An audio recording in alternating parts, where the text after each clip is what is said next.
지난주에 우리는 웨스트민스터 소요리 문답의 시작 1번에서 3번 문답까지를 나눴었습니다. 1번에서 3번 문답까지 이 내용은 소요리 문답 전체의 전제가 되는 부분이다 라고 그렇게 말씀을 드렸었습니다. 기억이 나시나요? 1문에서는 인간의 목적을 물었고 2문에서는 이 목적을 이행할 수 있도록 하나님께서 주신 법칙에 대해서 물었으며 3문에서는 주신 법칙인 이 성경이 무엇을 가르치는지에 대해서 함께 내용을 나누어 보았습니다. 오늘 4문부터 또 살펴볼 텐데 먼저 지난주 내용에서 오늘 내용으로 이어지는 부분을 잠깐 복습하고 4문을 보겠습니다.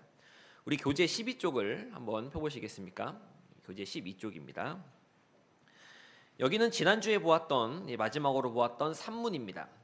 3문은 성경은 주로 무엇을 가르칩니까? 라는 질문이었고 이에 대한 답으로 옆에 13쪽을 보시면 성경은 주로 사람이 하나님에 관하여 믿어야 할 바와 하나님께서 사람에게 요구하시는 무엇이라고 적혀 있죠? 의무를 가르칩니다 라고 그렇게 답하고 있습니다. 우리 3문의 답이 기록된 13쪽에서 우리 사람이라는 단어의 네모를 한번 쳐보겠습니다. 네모를. 혹시 펜이 없으신 분들은 이제 마음속에 있는 펜으로 네모를 쳤다라고 생각해 주시면 되겠습니다. 네모를 사람이란 단어에 쳐보시고 이어서 하나님이라고 하는 단어에 동그라미를 쳐보겠습니다. 그럼 몇 개의 동그라미가 나오죠? 2개의 동그라미가 나옵니다. 하나님에 관하여 믿어야 할 바라고 할 때 하나님의 동그라미를 칠 수 있겠고 하나님께서 사람에게 요구하시는 의무에서 또 동그라미를 칠 수 있겠지요. 이 두 부분에 밑줄을 그어 놓으시면 좋습니다. 여기는 소요리 문답 전체의 개요가 된다라고 그렇게 말씀을 드렸었습니다. 하나님께서 사람에게 법칙인 성경을 주셨고 이 성경은 하나님에 관하여 믿어야 할 바와 하나님께서 사람에게 요구하시는 의무를 가르친다라고 이야기하고 있지요. 이 문장이 바로 소요리 문답 2문과 3문의 정리입니다. 하나님이라는 단어가 계속 반복되고 있지요. 우리는 하나님이 알려주시는 만큼만 이해할 수 있기에 하나님이 주체가 되어서 우리에게 말씀하시고 우리에게 알려주시고 우리에게 가르치신다라고 하는 것을 우리가 생각할 필요가 있습니다. 무엇으로 가르치십니까? 성경으로 가르치신다라고 하는 것이죠. 그런데 이 성경은 믿어야 할 바와 요구하는 의무를 가르치는데 누구를 믿고 누가 요구하는 의무라고 이야기합니까? 하나님이라고 하지요. 그래서 4문부터는 하나님에 대해서 배웁니다. 우리 한 장 넘기셔서 이제 교재 14쪽을 보도록 하겠습니다. 이 3문 이후에 하나님에 대해서 배우는데 지난주 말씀드렸던 것처럼 이 전반부는 4문에서 38문까지 하나님에 관하여 믿어야 할 바를 다루고 후반부는 39문에서 마지막 107문까지 하나님께서 사람에게 요구하시는 의무에 대해서 이야기를 합니다. 그런데 이 전반부를 조금 더 나누어 보면 이 4문에서 38번까지의 문항은 다시 둘로 나눌 수 있습니다. 먼저 하나님이 누구신가? 하나님 그분 자신에 대해서 배우는 것이 4문, 5문, 6문, 4에서 6문까지의 내용이고 하나님의 작정에 대해서, 하나님의 사역에 대해서 배우는 것이 7에서 38번 문항까지입니다. 하나님이 먼저 하나님이 누구신지를 좀 알아야 하나님의 사역, 하나님의 작정에 대해서 이해할 수 있지 않겠습니까? 소요리 문답은 이렇게 꼬리에 꼬리를 물면서 연결되어집니다. 그래서 전체적인 맥락을 확인해야 되고 더불어서 앞선 질문과 답을 연결해가며 보아야 이해가 쉽다라고 말씀드릴 수 있겠습니다. 이제 본격적으로 4문을 보겠습니다. 제가 질문을 읽으면 성도님들께서는 답을 읽어주시면 되겠습니다. 4문입니다. 하나님은 어떤 분이십니까?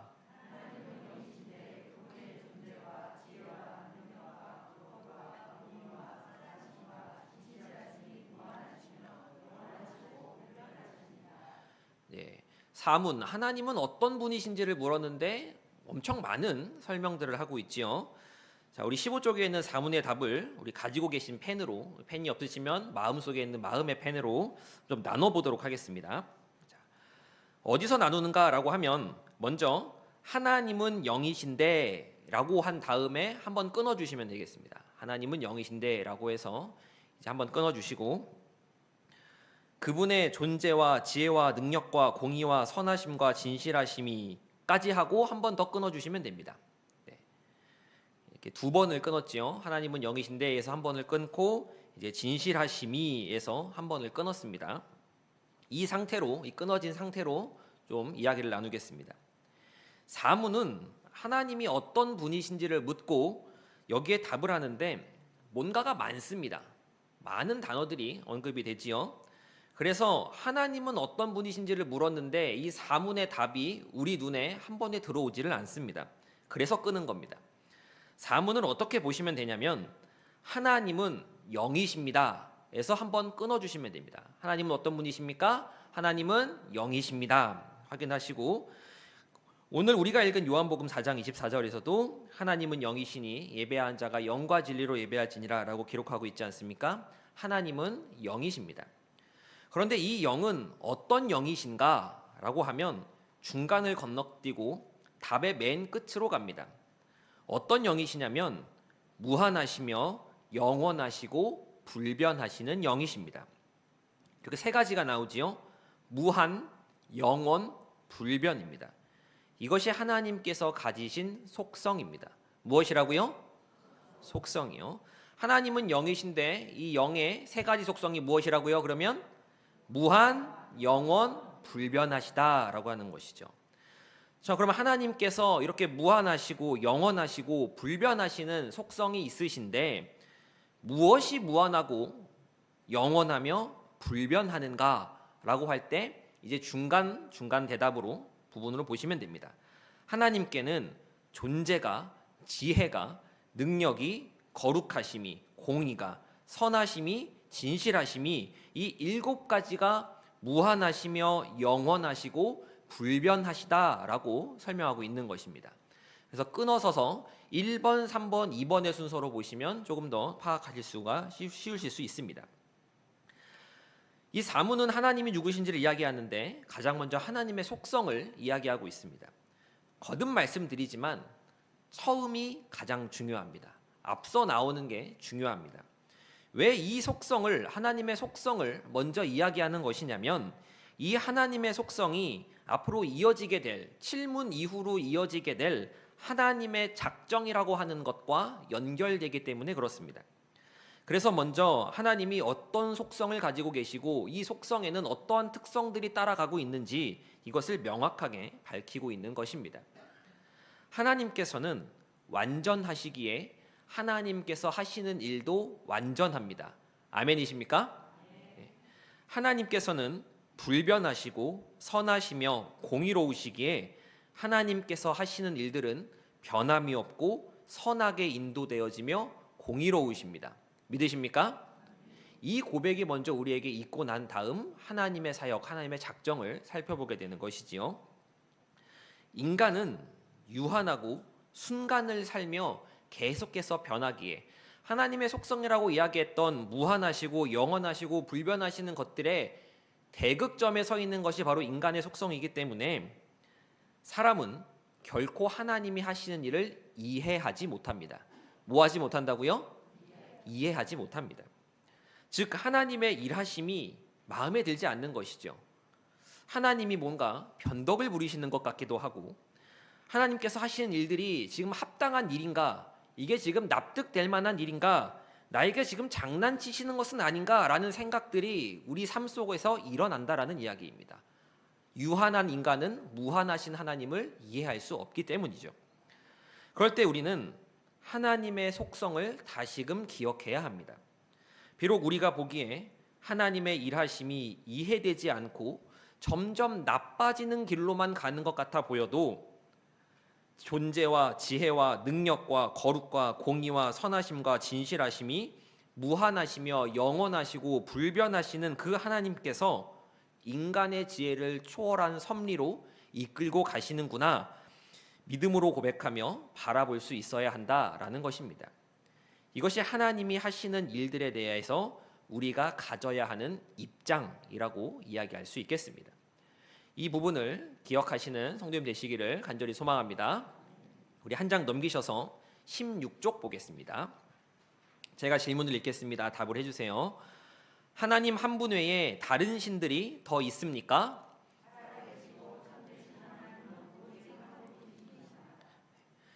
세상에는 많은 신들이 있습니다. 소유리문답 4문에서 하나님의 속성에 대해서 우리가 믿는 하나님이 얼마나 놀라우신 분인가, 얼마나 위대하신 분인가 이것을 설명했더니 5문에 이르러서는 그러한 신이 더 있는지를 묻습니다. 어떻게 보면 이런 걸 묻는 것이 좀 무례해 보이기도 하고 이거를 질문하는 게 맞나 싶기도 한데, 이렇게 5문 하나님 외에 다른 신들이 있습니까? 라고 묻는 이유는 역사적으로 우리 인간들에게, 우리 사람들에게 신들이 많았기 때문이다 라고 말할 수 있겠습니다. 이 질문에 대한 답은 살아계시고 참되신 하나님은 오직 한 분, 몇 분이시라고요? 오직 한 분이시다 라고 대답하고 있습니다. 이 대답을 조금 달리 바꿔서 표현하면, 다르게 이해하면 죽은 신, 거짓 신, 그러한 신들은 많다라는 이야기도 됩니다. 이는 사람이 만들어낸 가짜 신들입니다. 세상의 많은 종교들은 각기 자신들만의 신을 가지고 있습니다. 그러나 이러한 생각에 대해 오문은 살아계시고 참되신 하나님은 오직 한 분이시다라고 명확하게 이야기합니다. 우리가 믿는 하나님은 인간이 만들어낸, 또 인간이 여러 욕구들을 표출해내기 위해 만들어낸 이러한 다른 신들과 비슷한 취급을 받으실 분이 아니십니다. 우리가 하나님을 잘 알아야 하고 하나님에 대해서 배워야 하며, 또 다른 신들을 섬기는 것처럼 하나님을 섬기지 말아야 하는 이유가 바로 여기에 있습니다. 하나님은 그러한 세상의 거짓 신들과 같은 신이 아니시기 때문이다 라고 하는 것이죠. 사람들은 각자 자신의 신이, 자신이 믿는 신이 살아있고 참되다라고 그렇게 믿었습니다. 그래서 누구의 신이 더 강한가 보자라고 하면서 자기의 신을 찾고 부르며 신 앞에 빌었습니다. 그러나 사람의 이성이 발달하고 사람들이 가지고 있는 의식의 수준이 높아지며 기술이 발달되기 시작하자 그러한 종교들은 점점 더 힘을 잃게 되었습니다. 왜 그럴까요? 빌어도 안 되니까요. 내가 그렇게 신을 만들고 신에게 절을 했는데 이루어지지 않으니까 처음 몇 번 내가 정성이 부족해서 그런가 보다, 바치는 것이 적어서 그런가 보다 라고 생각을 하지만 한계가 있다 보니 애초에 신은 없구나 라고 하는 생각으로 점점 이어지게 되었다라고 하는 것입니다. 하지만 그렇다고 해서 이 사람들의 마음 가운데 신, 하나님이라고 하는 존재를 아예 지워버릴 수는 없었습니다. 왜 그럴까요? 그 이유는 하나님께서 모든 사람의 마음 가운데 심어두신 신에 대한 의식, 하나님에 대한 의식 때문입니다. 하나님께서는 사람을 창조하시면서 하나님의 형상대로 창조하셨고 그 코에 생기를 불어넣으셨기에 사람은 본능이라고 하는 것보다 더 깊숙한 곳에서 하나님을 찾는 마음이 있게 되었습니다. 이것은 하나님께서 사람으로 하여금 하나님 자신을 발견할 수 있도록 심어주신 것입니다. 하지만 죄로 인해 타락한 오염된 인간은 하나님을 발견하기보다 비슷하지만 엉뚱한 것을 참 신으로 알고 그것을 추구하게 되었습니다. 이후 사람은 계속해서 대안을 찾으며 신비한 것, 놀라운 것, 뭔가 영적인 것에 계속 관심을 가져왔고 이것은 역사 가운데 계속 되풀이되며 반복되어져 왔습니다. 그리고 이는 점점 더 잘못된 길로 흘러가서 결국 인간이 신의 자리에 오르려고 하는 시도에까지 다다르게 되었습니다. 그러나 인간은 결코 하나님이 될 수 없습니다. 무한하고 영원하며 불변하는 존재가 될 수 없는 것입니다. 하지만 그럼에도 사람들은 이를 위해 계속해서 애쓰고 있습니다. 모두 헛된 노력이고 무익한 시도일 따름입니다. 살아계시고 참되신 하나님은 오직 몇 분이요? 한 분입니다. 살아계시고 참되신 하나님은 오직 한 분뿐이다라는 이 진리의 사실을 기억하시면서 하나님만 섬기는 저와 서울제일교회 성도님 되시기를 간절히 소망합니다. 우리 다음으로 넘어가겠습니다. 우리 18쪽입니다. 제가 육문을 읽겠습니다. 신격에는 몇 위가 계십니까?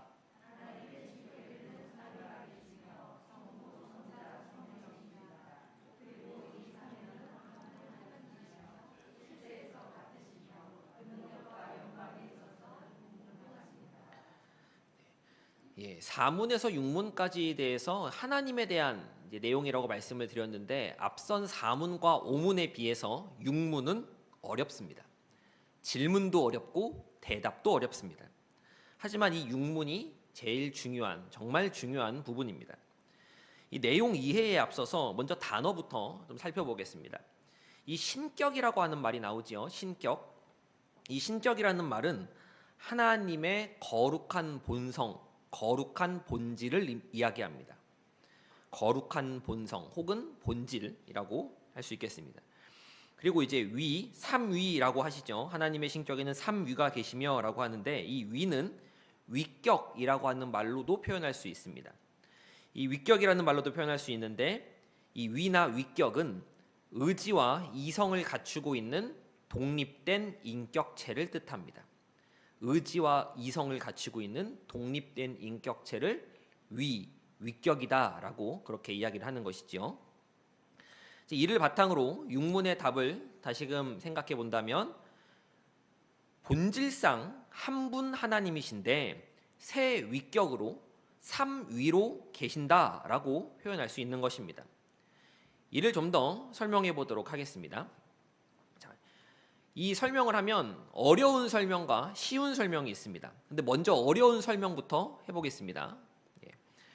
하나님의 거룩한 본질은 절대적이며 공유적이지만 위격은 상대적이며 비공유적이라고 할 수 있습니다. 하나님이라는 것과 성부, 성자, 성령이라는 것은 서로 별개이지만 동시에 하나님이시며 또한 성부, 성자, 성령이십니다. 그냥 들으시면 됩니다. 이게 어려운 내용이니까 좀 들으시면 됩니다. 자기 자신에 대해서는 하나님이시고 서로 간의 관계에서는 성부, 성자, 성령이신 것입니다. 그러면 이 삼위가 한 분 하나님이다라고 하는 것은 무엇을 뜻하는가라고 하면 우리가 앞서 5문에서 하나님은 오직 몇 분이요? 한 분이시다라고 하는 것을 공부했습니다. 그런데 6문에서는 이 하나님께서 성부, 성자, 성령으로 각각 구별되는 위격을 가지고 계시는데 이 삼위가 세 위격으로서 하나님으로서 동등하다라는 것입니다. 즉 구별되면서도 동일한 것, 이것이 삼위일체 하나님에 대한 어려운 설명입니다. 우리가 삼위일체라는 말을 이해할 때 뭔가 세 분이 한 분, 셋이 한 덩어리가 되었다라는 것으로 그렇게 받아들이기도 하는데 이는 바르지 않습니다. 독립된 삼위, 세 위격이시지만 본질상 하나이시며 우리가 가진 교재의 표현으로는 실체에서 같으시며 상호 관계와 사역에 있어서 동등한 힘과 동등한 영광을 가지신다라는 뜻입니다. 그래서 종합하자면 삼위는 성부 하나님, 성자 하나님, 성령 하나님이시지만 세 하나님이 아니라 한 분 하나님이십니다. 이게 어려운 설명의 끝입니다. 어려우시죠? 저도 어렵습니다. 저도 어렵습니다. 그럼 이번엔 쉬운 설명으로 한번 해보겠습니다. 쉬운 설명입니다. 하나님께서는 자신을 우리에게 나타내시고 우리에게 계시해 주셨는데 성경을 통해서 이러한 모습, 삼위의 모습으로 우리에게 보여주셨습니다. 우리가 앞서 배운 대로 사람이 하나님에 대해 이해하려면 성경을 봐야 합니다.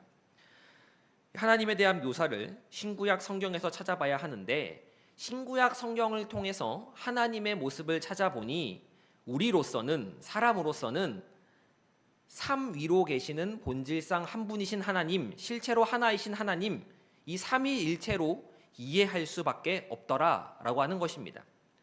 한 하나님이라고 하면서 마치 세 분인 것처럼 표현되어 있습니다. 그런데도 셋이 아니라 하나라고 말합니다. 그럼 이것을 어떻게 어디까지 이해를 해야 할까라고 하면 완전한 이해는 사실상 불가능합니다. 뭐 한다고요? 불가능합니다. 한마디로 모른다는 이야기입니다. 모른다. 사람이 가진 언어의 한계와 시공간의 한계로 인해 유한한 인간은 무한하신 하나님을 이해하지 못합니다. 그래서 사실 어려운 설명이나 쉬운 설명이나 결론은 똑같이 모른다입니다. 모른다. 성경에서는 삼위의 모습으로 삼위의 위격으로 보여주신 하나님을 보았기에 삼위일체 하나님, 본질상 하나이시지만 세 위격으로 계신 하나님이라고 이야기는 하지만 뭔가 어려운 말로써 절대적이고 상대적이고 공유적이며 이렇게 설명을 하나 전 잘 모르겠는데 성경이 이렇게 이야기하네요 라는 것으로 설명하나 똑같이 모른다는 것을 전제하고 설명하고 있다라는 것입니다. 삼위일체 교리는 우리가 이해하지 못하는 영역입니다. 뭐 하지 못하는 영역이라고요? 이해하지 못하는 영역입니다. 그저 성경이 말하고 있는 만큼만, 성경이 계시하고 있는 만큼만 알 수 있습니다. 이를 역사 가운데 교회가 성경의 기록을 종합적으로 연구하고 이해하면서 깨닫고 정립된 것이 세 위격, 삼위로 계시는데 본질상 하나이신 하나님, 실체가 하나이신 하나님이라고 말하는 것뿐입니다. 그럼 우리가 이해하지 못하고 모르는 이 내용이 왜 중요한가라고 하면, 제가 중요하다고 육문을 시작할 때 말씀을 드렸죠. 이 내용이 왜 중요하냐면 이것이 우리가 하나님을 이해하는 원리이기 때문에 그렇습니다. 뭐이기 때문에 그렇다고요? 원리이기 때문에 그렇습니다. 이해할 수 없는 한계 가운데 겸손하게 가르쳐 주신 만큼만 이해하는 것입니다. 우리가 성경을 통해 우리 머리와 우리의 언어로 최대한 그릴 수 있고 표현할 수 있는 모습이 삼위일체 하나님이라고 하는 표현입니다. 그래서 정리하자면 삼위일체는 이해가 되지 않아야 정상입니다. 뭐가 되지 않아야 정상이라고요? 이해가 되지 않아야 정상입니다. 만약 이제 내가 삼위일체에 대해서 좀 보았다, 좀 들었다라고 했는데 나는 시원하게 이해가 되는데, 나는 삼위일체가 뭔지 알겠는데 라고 하면 그건 벌써 잘못 이해한 것입니다. 명쾌하게 삼위일체가 이해가 된다라고 하면 그것은 더 이상 하나님이 아닙니다. 삼위일체를 이야기하면서 정확하게 이겁니다, 삼위일체 하나님은 이렇습니다 라고 설명은 할 수 없지만 아닌 것에 대해서 잘못 이해되고 있는 삼위일체의 교리에 대해서는 조금 더 말씀을 드릴 수 있을 것 같습니다. 들으시면서 내가 혹시 그렇게 생각하고 있지는 않았는지 한번 점검해 보셨으면 좋겠습니다.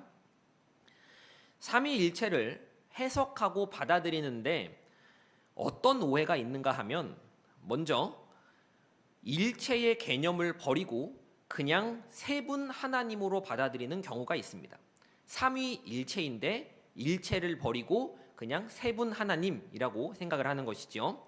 이것을 삼신론이라고 합니다. 삼신론. 하나님이 셋인데 이 세 분이 하나의 뜻 안에서 일치되어 마치 한 분 하나님인 것처럼 우리에게 나타나신다라고 설명하는 것이 이 삼신론입니다.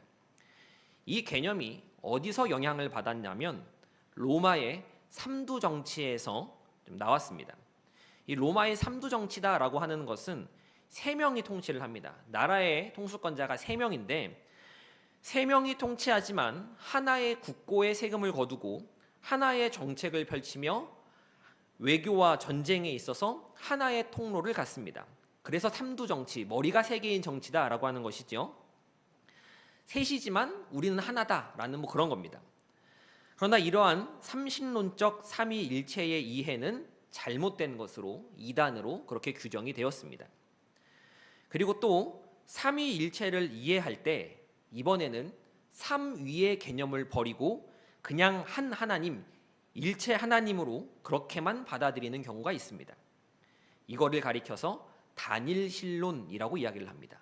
앞서 있었던 그 이단 삼위만 받아들이는 게 삼신론이고, 이제 뒤에 나오는 이단 이제 한 하나님 일체만 믿는 것을 이제 단일신론이라고 이야기를 하는데, 구약에서는 여호와 하나님이시고 신약에서는 예수 그리스도시며 오순절 이후 마가의 다락방 이후 성령 강림 이 사건 이후에는 성령으로서 마치 1인 3역으로 한 하나님이신데 역할, 삼역으로 그렇게 하신다, 모습을 바꾸면서 나타나셨다라고 말하는 주장이 이 다니엘신론입니다. 이 다니엘신론에는 두 가지 유형이 있는데 여기서부터는 조금 더 신학적인 색채가 짙으니까 그냥 그런가 보다 하고 지나가시면 됩니다. 먼저 이 다니엘신론에는 양자론이라고 하는 것이 있습니다. 양아들이라는 이야기죠. 이는 하나님은 한 분이세요. 하나님은 한 분이신데 이 예수라고 하는 인간을 하나님이 택하셔서 하나님의 능력을 이 예수라고 하는 인간에게 주어 하나님의 아들로 채택되었다라고 하는 주장입니다. 이 양자론이라고 합니다. 그러나 이는 예수 그리스도의 신성을 부인하는 것이기 때문에 교회 역사 가운데 이단으로 규정이 되었습니다. 그리고 이제 양태론이 있습니다. 다니엘신론의 밑에 있는 두 가지 양자론, 양태론인데 양태론이 있습니다. 보통 이제 삼위일체에 대한 잘못된 이해라고 하면 이 양태론에서 가장 많이 걸립니다. 이 앞선 양자론은 이단으로 아예 확실하게 규정이 되었기에 오늘날의 다니엘신론을 이야기한다면 대부분 이 양태론을 이야기합니다. 이 양태론이 뭐냐면 하나님은 한 분이신데 성부, 성자, 성령이 서로 다른 위격이 아니라 한 하나님이 시대와 상황과 역할에 따라서 다르게 나타나시는 것이다. 다른 모습, 다른 태로 나타났다라고 해서 양태론이라고 하는 겁니다. 창조 때는 성부, 구속 때는 성자, 오순절 이후에는 성령으로 모습을 바꾸셔서 일하신다라고 하는 것이죠. 하나님 한 분이 모습만 바꾼다. 영어로는 모드를 바꾼다라고 해서 한 분 하나님이 이렇게 하신다라는 게 양태론입니다. 한 10여 년 넘었나요? 좀 더 됐을 수도 있는데 한국에서 이름이 꽤나 알려진 목사님이 삼위일체를 설명하면서 어떤 사람이 집에서는 아버지이고 회사 가면 회사원이고 교회 가면 집사님이지 않습니까? 또 아빠이면서 남편이면서 아버지이지 않습니까? 아들이지 않습니까?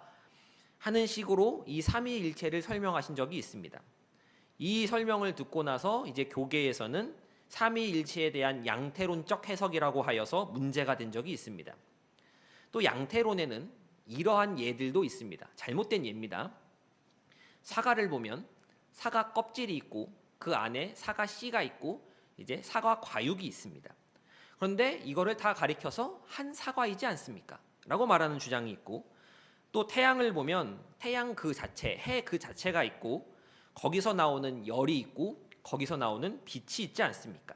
그런데 같은 태양 아닙니까? 라고 설명을 합니다. 이게 양태론으로서 삼위일체를 설명하는 대표적인 모습들입니다. 그러나 이러한 모습들 역시 이단으로 규정이 되었습니다. 삼신론이 되었건 다니엘신론이 되었건 뭔가 이런 식으로 하나님을 설명하려는 시도는 모두 잘못된 방법입니다. 그저 우리는 신격에는 삼위가 계시며 성부, 성자, 성령으로 계시고 이 삼위는 한 분 하나님이시며 실체에서 같으시며 능력과 영광에 있어서 동등하시다라는 성경의 증언으로만 삼위일체를 이야기할 수 있어야 합니다. 그냥 앵무새처럼 하는 것이 가장 올바른 해석이다라는 말씀입니다. 모르고 이해가 안 되면 그냥 그렇게 모르고 이해가 안 되는 채로 두어야 합니다. 그게 옳습니다. 삼위로 계신다라고 하는 것과 일체로 계신다라고 하는 이것 둘 중 하나라도 부정하면 그건 이단입니다. 우리가 믿는 정통 개혁주의 교리는 삼위일체 하나님, 위격이 몇이라고요? 위격이 셋, 3으로 삼위격으로 계시고 삼위로 계시지만 몇 분 하나님이요?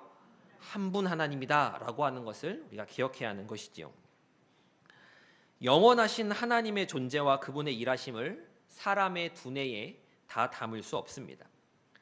이 삼위일체 교리에 대해서 이제 교회의 역사를 통해 여러 신학자들이 정리를 했는데 이 삼위일체 교리를 잘 정리한 어거스틴이라고 하는 신학자가 있습니다. 이 위대한 신학자라고 불리는 이 사람인데 이 어거스틴이 삼위일체 교리를 이야기하면서 뭐라고 이야기를 하냐면 삼위일체 하나님을 다 이해하려는 것은 마치 바다를 국자 하나로 측량하려는 것과 같다라고 이렇게 이야기를 했습니다. 우리가 아무리 연구하고 고민하고 묵상해도 바다를 어떻게 한 국자로 측량할 수 있겠습니까? 못한다는 이야기죠. 우리가 다 알 수 없는 하나님, 우리가 이해할 수 없는 하나님, 뭐 할 수 없는 하나님이요? 이해할 수 없는 하나님, 그런 하나님이시기에 더욱 크고 위대한 하나님이십니다. 만약 하나님이 내 머리로 다 이해가 되면 그건 하나님이 아닙니다. 그럼 하나님께서는 왜 성경 속에서 성부, 성자, 성령, 삼위의 모습으로 우리에게 계시해 주신 것일까? 인간은 알지도 못하는데, 이해하지도 못하는데, 받아들이지도 못하는데 왜 성경에서 삼위의 모습으로 계시해 주시는가, 일체의 모습으로 말씀하시는가 라고 한다면 이는 우리를 향한 사랑이다 라고 표현할 수 있습니다. 무엇이라고요? 사랑입니다. 어린아이의 부족한 인식력을 위해 부모는 스스로를 낮추면서 아이에게 다가갑니다. 저희 집 윤하가, 딸이 이제 15개월이 되었는데 이 아이랑 놀아주려면 아이랑 같은 눈높이에서 같은 장난을 쳐주지요. 아이와 공감하고 사랑을 나누기 위해 다른 사람들이 보면 정말 유치할 정도로 부모가 아이처럼 되는 것, 아이 수준에 맞춰주는 것과 같은 것입니다. 지극히 높으신 하나님께서는 우리 사람의 수준에 맞춰서 자신을 보여주시고 계시하시는 것입니다. 그렇기에 우리가 이 삼위일체 하나님에 대한 내용을 이해할 때, 이 내용을 받아들일 때, 가르침을 우리가 익힐 때 뭔지도 모르겠고 무슨 소린지도 모르겠고 그냥 이거를 왜 하는지 그냥 어렵고 딱딱하다라는 것, 난해하다라는 것으로 여기지 말고 우리 사람에게 맞추어 주신 하나님의 배려요, 하나님의 은혜요, 하나님의 사랑이다라고 하는 것으로 받아들이고 이해할 수 있어야 합니다. 그 사랑이 바탕이기 때문에, 우리를 사랑하시는 그 모습이 근간을 이루기 때문에 우리가 이해되지 않아도, 우리가 다 알지 못해도 삼위로 계시는 일체의 하나님을 고백하며 믿을 수 있는 것입니다.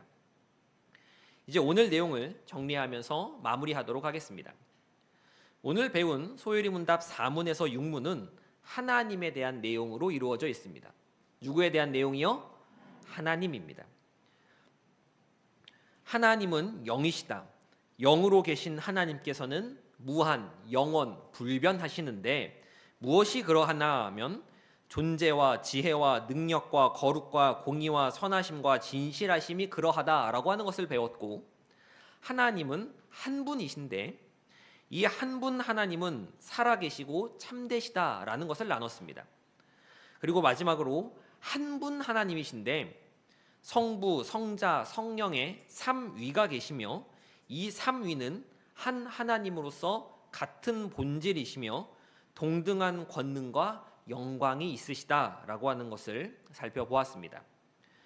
우리가 이미 알고 있는 내용들이지만 그래도 이렇게 정리하면서 체계를 잡아가는 것은 무척이나 중요합니다.